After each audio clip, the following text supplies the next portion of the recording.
नमस्कार दोस्तों, स्वागत है आपका आज के मुख्य समाचार में, जिसमें सबसे पहली और बड़ी खबर में आपको बताएंगे कि महाराष्ट्र चुनाव में उद्धव ठाकरे हुकार कहा, गद्दारों को सत्ता से बाहर करने तक नहीं रुकेंगे। खबर में आगे जिक्र होगा कि झारखंड विधानसभा चुनाव से पहले रांची में राहुल गांधी का संविधान सम्मेलन, हेमंत सोरेन से हुई मुलाकात। खबर में आगे जिक्र होगा कि प्रियंका गांधी 23 को दाखिल करेंगी नामांकन, वायनाड से लड़ रही है चुनाव। आगे जिक्र होगा कि एनडीए के बाद इंडिया में भी सीटों का हुआ समझौता, जेएमएम कांग्रेस 70 सीटों पर लड़ेंगे। और इसी के साथ खबर में आगे जिक्र होगा कि तेजस्वी यादव का बड़ा आरोप, शराबबंदी नीतीश कुमार के शासन का सबसे बड़ा भ्रष्टाचार, जेडीयू नेताओं का चल रहा है कारोबार। दोस्तों, इसी प्रकार की तमाम बड़ी खबरें आपके लिए लेके आए हैं, लेकिन उससे पहले आपसे निवेदन की कृपया करके वीडियो को कीजिए लाइक और चैनल को सब्सक्राइब करके बेल आइकन दबाकर कमेंट में लिखिए जय हिंद। रुक करते हैं सबसे पहली और बड़ी खबर की तरफ। महाराष्ट्र चुनाव से बड़ी खबर, उद्धव ठाकरे को हुकार कहा, गद्दारों को सत्ता से बाहर करने तक नहीं रुकेंगे। जी हाँ दोस्तों, आपको बता दें, शिवसेना बाला साहेब ठाकरे प्रमुख उद्धव ठाकरे ने शुक्रवार को कहा कि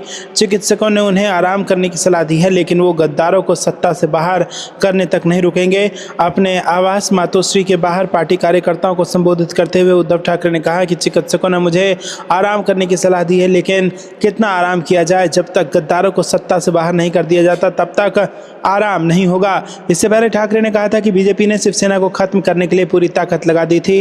उन्होंने कहा कि केंद्र सरकार और तमाम एजेंसियां उनके पीछे पड़ी थी, लेकिन शिवसैनिक उनके साथ खड़े रहे।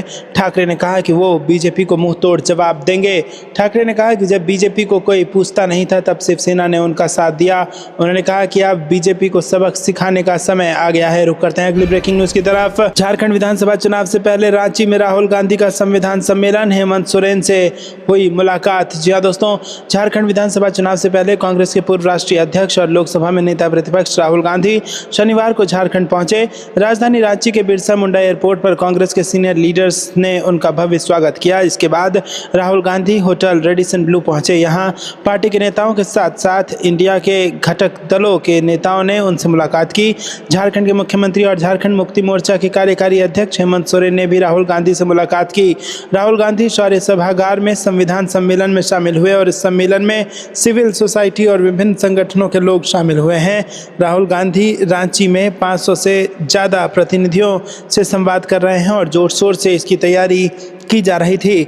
दिल्ली और झारखंड प्रदेश कांग्रेस कमेटी की टीम राहुल गांधी के संविधान सम्मेलन को सफल बनाने के लिए काम कर रही थी। राहुल गांधी अब रांची के बिरसा मुंडा एयरपोर्ट पर उतरे तो झारखंड कांग्रेस के प्रभारी गुलाम अहमद मीर, झारखंड के प्रदेश कांग्रेस अध्यक्ष केशव महतो समेत कई सारे नेताओं ने, वरिष्ठ नेताओं ने उनका स्वागत किया।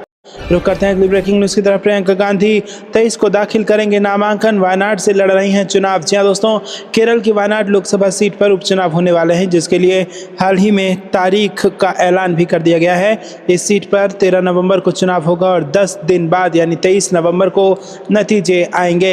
इस सीट से कांग्रेस ने प्रियंका गांधी को मैदान में उतारा है, जिसके लिए कांग्रेस महासचिव प्रियंका गांधी 23 अक्टूबर को अपना नामांकन दाखिल करेंगी। इस दौरान नेता प्रतिपक्ष राहुल गांधी भी मौजूद रहेंगे। वायनाड सीट को कांग्रेस अपना गढ़ बनाने में जुटी है यहां से, इसीलिए कांग्रेस ने प्रियंका गांधी को मैदान में उतारा है। प्रियंका गांधी ने आज तक कोई चुनाव नहीं लड़ा है और इस बार जब मैदान में उतरी हैं तो सामने सीपीआई और बीजेपी टक्कर देने के लिए तैयार खड़ी है। बीजेपी और सीपीआई एकदम मजबूत उम्मीदवार इस सीट से प्रियंका के सामने खड़ा कर रहा है। सीपीआई ने तो अपने उम्मीदवार के नाम की घोषणा भी कर दी है। जहां वायनाड की सीट सीपीआई ने स्थानीय और मजबूत नेता सत्यन मोकेरी पर भरोसा जताया। रुक करते हैं अगली ब्रेकिंग न्यूज की तरफ। एनडीए के बाद इंडिया में भी सीटों का हुआ समझौता, जेएमएम कांग्रेस 70 सीटों पर लड़ेंगे चुनाव। जी हाँ दोस्तों, आपको बता दें, झारखंड विधानसभा चुनाव की अधिसूचना जारी होने के बाद दोनों प्रमुख गठबंधन के बीच सीट शेयरिंग हो गई है। राष्ट्रीय जनतांत्रिक गठबंधन के एक दिन बाद इंडिया गठबंधन ने भी इस बात का ऐलान कर दिया है कि उनका अपने सहयोगी दलों के साथ सीट शेयरिंग पर बातचीत फाइनल हो गई है। कांग्रेस और झारखंड मुक्ति मोर्चा सबसे ज़्यादा सीटों पर चुनाव लड़ेंगे। इन दोनों दलों के हिस्से 70 सीटें आई हैं। इंडिया गठबंधन के बाकी सहयोगी दल 11 सीटों पर चुनाव लड़ेंगे। शनिवार को रांची के काके रोड स्थित मुख्यमंत्री आवास में झारखंड मुक्ति मोर्चा के कार्यकारी अध्यक्ष और सूबे के मुख्यमंत्री हेमंत सोरेन ने ये घोषणा की। हेमंत सोरेन ने कहा कि हम गठबंधन के तहत चुनाव लड़ेंगे। उन्होंने कहा कि झारखंड मुक्ति मोर्चा, कांग्रेस और राष्ट्रीय जनता दल के साथ एक और सहयोगी शामिल हो रहे हैं। वाम दलों की भी इसमें भूमिका होगी। उन्होंने कहा कहा कि पहले चरण में हमने तय किया है कि राज्य की 70 सीटों पर झामुमो और कांग्रेस के उम्मीदवार चुनाव लड़ेंगे। शेष 11 सीटों पर राष्ट्रीय जनता दल और वाम दल के उम्मीदवार चुनाव लड़ेंगे। रुक करते हैं अगली ब्रेकिंग न्यूज़ की तरफ। तेजस्वी यादव का बड़ा आरोप, शराबबंदी, नीतीश कुमार के शासन का सबसे बड़ा भ्रष्टाचार, जेडीयू नेताओं का चल रहा कारोबार। जी हाँ दोस्तों, जहरीली शराब त्रासदी को लेकर बिहार में नीतीश कुमार के नेतृत्व वाली एनडीए सरकार पर हमला बोलते हुए राष्ट्रीय जनता दल नेता तेजस्वी यादव ने आरोप लगाया कि शराबबंदी नीतीश कुमार के शासन का सबसे बड़ा भ्रष्टाचार है और जेडीयू और उसके नेताओं की आड़ में 30,000 करोड़ की समानांतर अर्थव्यवस्था चल रही है। पूर्व उप मुख्यमंत्री ने नीतीश पर तंज कसते हुए कहा कि अपने पहले 2 कार्यकाल में हजारों शराब की दुकानें खोलने के बाद मुख्यमंत्री अब महात्मा होने का नाटक कर रहे हैं। बिहार जहरीली शराब त्रासदी में अब तक 33 लोगों की मौत हो चुकी है। 28 मृतक सीवान के हैं जबकि 5 सारण के हैं। इस मामले ने राजनीतिक आरोप प्रत्यारोप का दौर शुरू कर दिया है और विपक्षी दलों ने नीतीश कुमार सरकार द्वारा शराब की बिक्री और उपभोग पर लगाए गए प्रतिबंध की प्रभावशीलता पर सवाल उठाए हैं। तेजस्वी यादव ने एक्स पर लिखा कि बिहार के हर चौक चौराहे पर शराब की दुकानें खुलवाने वाले तथा शराबबंदी के नाम पर जहरीली शराब से हजारों जाने लेने वाले मुख्यमंत्री अब महात्मा बनने का ढोंग कर रहे हैं। मुख्यमंत्री नीतीश कुमार ने अपने शुरू के 10 वर्षों में बिहार में शराब की खपत बढ़ाने के हर उपाय किए और अब अवैध शराब बिकवाने के हर उपाय कर रहे हैं। क्या मुख्यमंत्री नीतीश कुमार मेरे इन तथ्यों को झुठला सकते हैं? उन्होंने दावा किया कि नीतीश जी की तथाकथित शराबबंदी के बाद भी स्थिति इतनी बदतर है कि एक आंकड़े के अनुसार बिहार में हर दिन औसत 400 से ज़्यादा लोगों की शराब से जुड़े मामलों में गिरफ्तारी होती है तथा बिहार पुलिस व मद्य निषेध विभाग की ओर से प्रदेश में हर दिन करीब 6,600 छापेमारी होती है, यानी औसत हर घंटे 275 छापेमारी होती है। इसका अर्थ है कि बिहार पुलिस और मद्य निषेध विभाग हर महीने लगभग 2 लाख तथा प्रतिवर्ष 25 लाख जगह छापेमारी करता है, लेकिन इसके बाद भी अवैध शराब का काला कारोबार बदस्तूर जारी है। आरजेडी नेता ने कहा कि सरकारी आंकड़ों के अनुसार शराबबंदी के उल्लंघन के 8.43 लाख मामले दर्ज किए गए हैं, जिनमें कुल 12.7 लाख लोगों को गिरफ्तार किया गया है। इन 12.7 लाख लोगों में 95% दलित और दूसरे वंचित जातियों के लोग थे। रुक करते हैं अगली ब्रेकिंग न्यूज़ की तरफ। महायुति ने महाराष्ट्र की राजनीतिक संस्कृति और लोकतांत्रिक संस्थाओं को नष्ट किया, कांग्रेस ने लगाया आरोप। जी दोस्तों, कांग्रेस ने शनिवार को महाराष्ट्र की महायुति सरकार पर प्रदेश की राजनीतिक संस्कृति और लोकतांत्रिक संस्थाओं को नष्ट करने का आरोप लगाया तथा दावा किया कि पूर्व की महाविकास अघाड़ी सरकार को गिराने के लिए चुनावी बॉन्ड से मिले चंदे का इस्तेमाल किया गया था। पार्टी महासचिव जयराम रमेश ने यह भी कहा कि महाराष्ट्र में चंदे से जुड़े इस मामले के कारण सरकारी खजाने को 10,000 करोड़ रुपए से अधिक चपत लगी है। दोस्तों, आपको बता दें कि महाराष्ट्र में सत्तारूढ़ महायुति में शिवसेना, भारतीय जनता पार्टी और मुख्यमंत्री अजीत पवार के नेतृत्व वाली राष्ट्रवादी कांग्रेस पार्टी शामिल है। रुक करते हैं अगली ब्रेकिंग न्यूज़ की तरफ।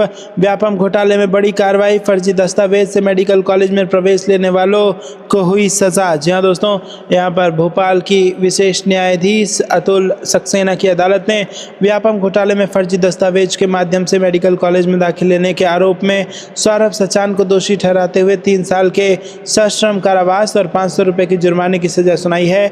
इस मामले में सरकार की ओर से पैरवी विशेष लोक अभियोजक सुधा विजय सिंह भदौड़िया और आकिल अहमद खान ने की है।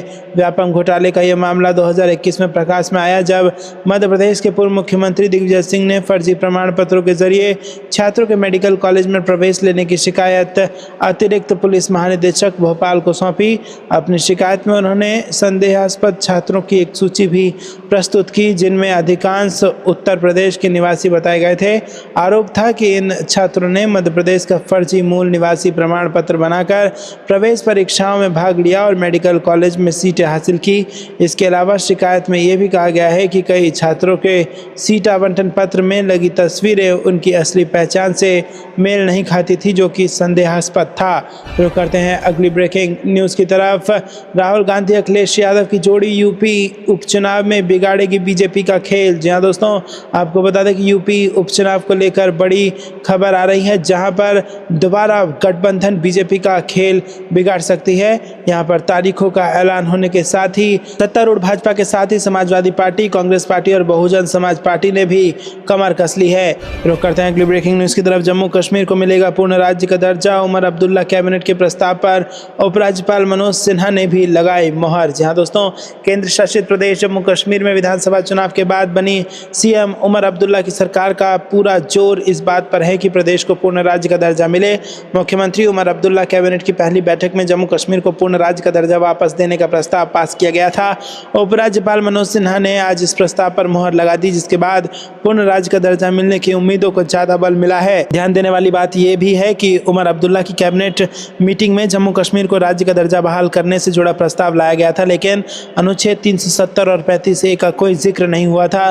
केंद्र शासित प्रदेश के प्रस्ताव को उपराज्यपाल मनोज सिन्हा ने तो मुहर लगा दी है। इस मुद्दे को लेकर डिप्टी सीएम सुरेंद्र कुमार चौधरी ने कहा कि केंद्र को अपना वादा पूरा करना चाहिए और राज्य का दर्जा बहाल करना चाहिए। यह हमारा अधिकार है, हम वही मांग रहे हैं जो उन्होंने पहले ही वादा किया था। उन्होंने ये भी कहा है कि हम उमर अब्दुल्ला 2 दिन में दिल्ली में प्रधानमंत्री नरेंद्र मोदी से मुलाकात करेंगे। दोस्तों, आपको क्या कुछ लगता है कमेंट में जरूर बताइए। वीडियो को लाइक नहीं किया तो लाइक जरूर कीजिएगा। रुक करते हैं अगली ब्रेकिंग न्यूज की तरफ। राष्ट्रीय चुनाव से पहले बीजेपी को झटका, बड़े नेता ने दिया इस्तीफा, बताई वजह। अब उद्धव गुट के शिवसेना में होंगे शामिल। जी हाँ दोस्तों, महाराष्ट्र विधानसभा चुनाव की तारीखों का ऐलान हो चुका है। सभी पार्टियां अपने अपने उम्मीदवारों के नाम की लिस्ट बना रही है और इस बीच महाराष्ट्र के तटीय सिंधुदुर्ग जिले में भारतीय जनता पार्टी के नेता राजन तेली ने पार्टी की प्राथमिक सदस्यता से इस्तीफा दे दिया है। जल्द ही राजन तेली के उद्धव ठाकरे के नेतृत्व वाली शिवसेना में शामिल होने की योजना है। राजन तेली सावंतवाड़ी विधानसभा क्षेत्र के लिए बीजेपी के प्रभारी थे। तेली ने दावा किया कि उन्होंने पिछले 10 सालों में बीजेपी के लिए कड़ी मेहनत की, लेकिन रत्नागिरी सिंधुदुर्ग से लोकसभा सांसद और पूर्व केंद्रीय मंत्री नारायण राणे तथा उनके परिवार के पार्टी में शामिल होने के बाद से उन्हें परेशानियों का सामना करना पड़ रहा है। विधानसभा चुनाव लड़ने के लिए राणे के बेटे नीलेश के एकनाथ शिंदे के नेतृत्व वाली शिवसेना में शामिल होने की संभावनाओं संबंधी खबरों का हवाला देते हुए तेली ने कहा कि वो एक ही परिवार के सदस्यों को लोकसभा और विधानसभा क्षेत्र का प्रतिनिधित्व करने का मौका दिए जाने के खिलाफ हैं। रुक करते हैं अगली ब्रेकिंग न्यूज की तरफ। एनडीए गठबंधन को बड़ा झटका, बीजेपी और एजेएसयू के 2 नेता थामेंगे झामुमो का दामन। जी हाँ दोस्तों, झारखंड विधानसभा चुनाव से पहले एनडीए गठबंधन को बड़ा झटका लगा है। दरअसल चंदन कियारी के पूर्व विधायक उमाकांत रजक ने आजसू की सदस्यता से इस्तीफा दे दिया। जानकारी के मुताबिक अब वो झामुमो का दामन थामने वाले हैं। इसके अलावा झामुमो से वर्तमान विधायक केदार हजारा भी झारखंड मुक्ति मोर्चा की सदस्यता ग्रहण कर रहे हैं। रुक करते हैं अगली ब्रेकिंग न्यूज की तरफ। मोदी सरकार को वार्निंग देगा संयुक्त किसान मोर्चा, 500 जिलों में करने जा रहा है ये काम। जी हाँ दोस्तों, संयुक्त किसान मोर्चा अब वार्निंग रैली निकालेगा। किसानों के संगठन संयुक्त किसान मोर्चा ने कहा है कि वो किसानों के दिल्ली कूच के 4 साल पूरे होने पर 26 नवंबर को 500 जिलों में चेतावनी रैलियां निकालेगा। संगठन ने अपनी मांगें पूरी नहीं होने पर अगले साल बड़ा आंदोलन करने की चेतावनी दी। एसकेएम की आम बैठक के बाद बुधवार को ये घोषणा की गई। और आपको बता दें कि एआईकेएस नेता हन्नान मुल्लाह ने न्यूज एजेंसी से कहा कि सरकार ने अब तक अपनी प्रतिबद्धता पूरी नहीं की है। उन्होंने किसानों को धोखा दिया है, इसीलिए हमने देश भर में रैलियां आयोजित करने का फैसला किया है। रुक करते हैं अगली ब्रेकिंग न्यूज की तरफ। महाराष्ट्र में नहीं बनने देंगे शिंदे और फडणवीस की सरकार, एआईएमआईएम प्रमुख ओवैसी का बड़ा दावा। जी हाँ दोस्तों, महाराष्ट्र और झारखंड में विधानसभा चुनाव लड़ने को लेकर एआईएमआईएम प्रमुख असदुद्दीन ओवैसी ने बड़ा दावा किया है। उन्होंने कहा कि हम महाराष्ट्र में शिंदे और फडणवीस की सरकार नहीं बनने देंगे। उन्होंने कहा कि महाराष्ट्र में हमारे पूर्व सांसद इम्तियाज जलील ने नाना पटोले और शरद पवार को पत्र लिखा है। अब उनको सीटों को लेकर फैसला करना है। उन्होंने कहा कि महाराष्ट्र में हमारी पहल से मजबूत राजनीतिक उपस्थिति है, इसीलिए हम चुनाव जरूर लड़ेंगे। महाराष्ट्र के लिए हमने 5 उम्मीदवारों की घोषणा की है। हमारे पास पहले से ही महाराष्ट्र में 2 विधायक हैं। हमने चुनाव को लेकर मराठा आरक्षण कार्यकर्ता जरांगे पाटिल से भी बात की है, अब उन्हें फैसला करना है। उन्होंने ये भी कहा कि कांग्रेस को हरियाणा चुनाव आसानी से जीतना चाहिए था, लेकिन वह ऐसा नहीं कर सके, उन्हें आत्मनिरीक्षण करना चाहिए। वहीं झारखंड को लेकर ओवैसी बोले कि हमारी पार्टी ने आदिल हसन और रियाज उल हसन इफेंटी को झारखंड भेजा है। रुक करते हैं अगली ब्रेकिंग न्यूज की तरफ। कांग्रेस की याचिका से जम्मू कश्मीर में सियासी हलचल, एलजी के अधिकारों पर उठे सवाल। जी हाँ दोस्तों, एलजी मनोज सिन्हा की ओर से विधानसभा में 5 विधायकों को नामित करने के अधिकार मामले के खिलाफ जम्मू कश्मीर हाई कोर्ट में जनहित याचिका दायर की गई है।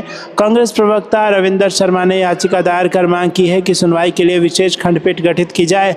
मुख्य न्यायाधीश ताशी रबस्तान ने सुनवाई के लिए सोमवार को विशेष खंडपीठ गठित करने पर सहमति जता दी है। याचिकाकर्ता के वकील डी.के. खजूरिया ने गुरुवार को मुख्य न्यायाधीश के समक्ष 5 विधायकों के नामांकन के मुद्दे पर प्रदेश कांग्रेस कमेटी के मुख्य प्रवक्ता रविंद्र कुमार शर्मा द्वारा दायर याचिका को शीघ्र सूचीबद्ध करने की मांग की। खजूरिया ने कहा कि मामला अत्यावश्यक प्रकृति का है। खजूरिया ने सर्वोच्च न्यायालय का आदेश भी पढ़ा जिसमें याचिकाकर्ता को इस मामले में जम्मू कश्मीर उच्च न्यायालय का दरवाजा खटखटाने की स्वतंत्रता दी गई थी। दोस्तों रुक करते हैं अगली ब्रेकिंग न्यूज की तरफ। बहराइच में हिंसा जानबूझकर कराई गई, बांटो और राज करो की नीति पर काम कर रही भाजपा, अखिलेश यादव का बयान। जी दोस्तों, समाजवादी पार्टी के अध्यक्ष और उत्तर प्रदेश के पूर्व मुख्यमंत्री अखिलेश यादव ने बहराइच में पिछले दिनों हुई सांप्रदायिक हिंसा को जानबूझकर कराई गई घटना करार देते हुए कहा कि डिवाइड एंड रूल के आधार पर काम कर रही राज्य की बीजेपी सरकार को इस बात पर दुख जाहिर करना चाहिए कि आखिर ये घटना क्यों हुई। अखिलेश यादव ने गुरुवार को बहराइच हिंसा के 5 आरोपियों को पुलिस से हुई कथित मुठभेड़ में गिरफ्तार किए जाने पर भी सवाल उठाए और कहा कि सरकार ने प्रदेश की पुलिस को बिगाड़ दिया है। उन्होंने कहा कि पुलिस का ये तौर तरीका बन गया है और जब कभी जांच होगी तो बहुत से दोषी पुलिसकर्मियों के खिलाफ कार्रवाई होगी और उन्हें जेल जाना पड़ेगा। सपा नेता ने बहराइच हिंसा का जिक्र करते हुए कहा, पड़ोसी जिले का मामला है, आप मुझसे बेहतर जानते होंगे कि ये दुर्घटना नहीं हुई है बल्कि कराई गई है। यादव ने कहा कि मुझे तो यहाँ तक सुनने में आया है कि जिस व्यक्ति ने बहराइच में जुलूस का पहला वीडियो वायरल किया उस पत्रकार के हाथ या पैर में बहुत चोटें आई हैं। बीजेपी के लोगों ने उसे बहुत मारा है। अगर बीजेपी के लोग पत्रकार को मार रहे हैं या उसे झूठे मुकदमे में जेल भिजवा रहे हैं तो समझ लीजिए वो क्या छिपा रहे हैं, कुछ तो छिपा रहे हैं ना। रुक करते हैं अगली ब्रेकिंग न्यूज़ की तरफ। प्रियंका गांधी ने उठाई छत्तीसगढ़ के आदिवासियों की आवाज़, साधा राज्य और केंद्र सरकार पर निशाना। जी दोस्तों, कांग्रेस महासचिव प्रियंका गांधी लगातार बीजेपी के ऊपर हमलावर रहती हैं। एक बार फिर उन्होंने छत्तीसगढ़ के आदिवासियों को लेकर प्रदेश और केंद्र सरकार पर निशाना साधा। उन्होंने ट्वीट करते हुए लिखा कि पूरे देश में आदिवासियों पर अत्याचार करना भाजपा की नीति बन गई है। जो आदिवासी सदियों से जंगल के मालिक हैं उन्हें बेदखल किया जा रहा है ताकि अडानी जी की खदानें चल सकें। इसके अलावा भी उन्होंने बहुत कुछ कहा। दोस्तों, कांग्रेस महासचिव और वायनाड से कांग्रेस प्रत्याशी प्रियंका गांधी ने छत्तीसगढ़ के आदिवासियों पर हो रहे अत्याचार को लेकर बीजेपी पर जमकर निशाना साधा। उन्होंने ट्वीट करते हुए लिखा कि पूरे देश में आदिवासियों पर अत्याचार करना भाजपा की नीति बन गई है। जो आदिवासी सदियों से जंगल के मालिक हैं उन्हें बेदखल किया जा रहा है ताकि अडानी जी की खदानें चल सकें। रुक करते हैं अगली ब्रेकिंग न्यूज़ की तरफ। हर विधानसभा में वोटिंग लिस्ट से उड़ाए विपक्षी समर्थकों के नाम, महायुति सरकार पर महाविकास अघाड़ी का गंभीर आरोप। जी हाँ दोस्तों, महाराष्ट्र विधानसभा चुनाव 2024 को लेकर सियासी लड़ाई तल्ख होती जा रही है और अब विपक्ष गठबंधन ने जो इल्जाम लगाया है उसकी छींटें चुनाव आयोग तक जा रही हैं। महाविकास अघाड़ी का आरोप है कि सत्ताधारी गठबंधन ने सरकारी मशीनरी का इस्तेमाल करते हुए विपक्षी दलों को वोट देने वाले लोगों का नाम वोटर लिस्ट से ही हटा दिया है।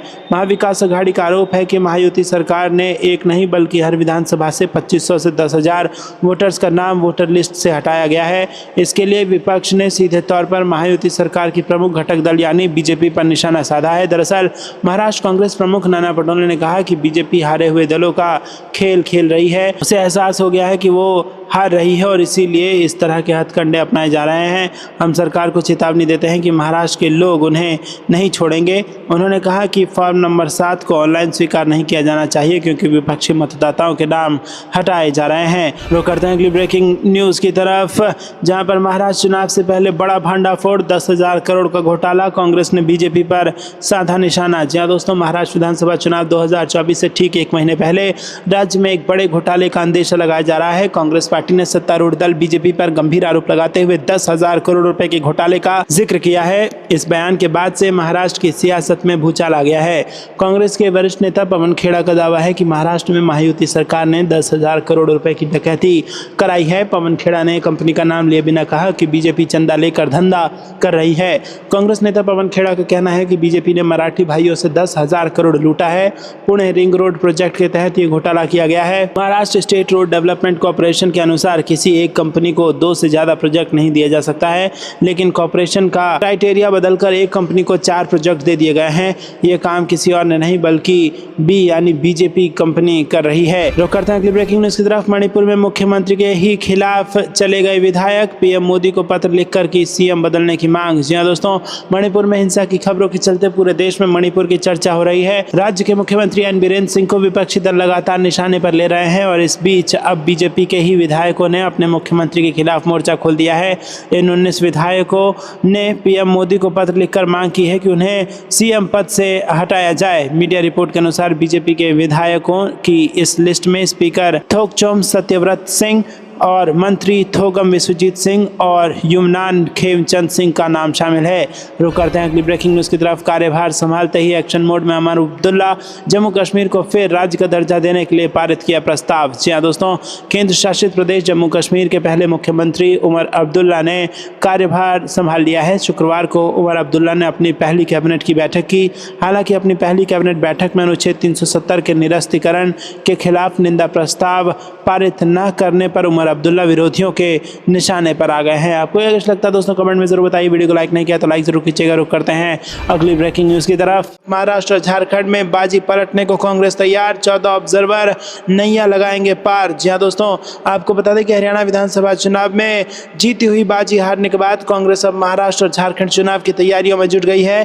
पिछले अनुभव से सबक लेते हुए कांग्रेस इस बार अपनी तैयारियों को और पुख्ता कर रही है। इसी कड़ी में कांग्रेस ने दोनों ही राज्यों में क्राइसिस मैनेजमेंट के लिए 14 नेताओं को वरिष्ठ पर्यवेक्षक नियुक्त किया है। वहीं कांग्रेस ने महाराष्ट्र को 5 जोन में बांटकर पर्यवेक्षक नियुक्त किए हैं। अशोक गहलोत और जी परमेश्वर को मुंबई और कोंकण जोन का पर्यवेक्षक बनाया गया है।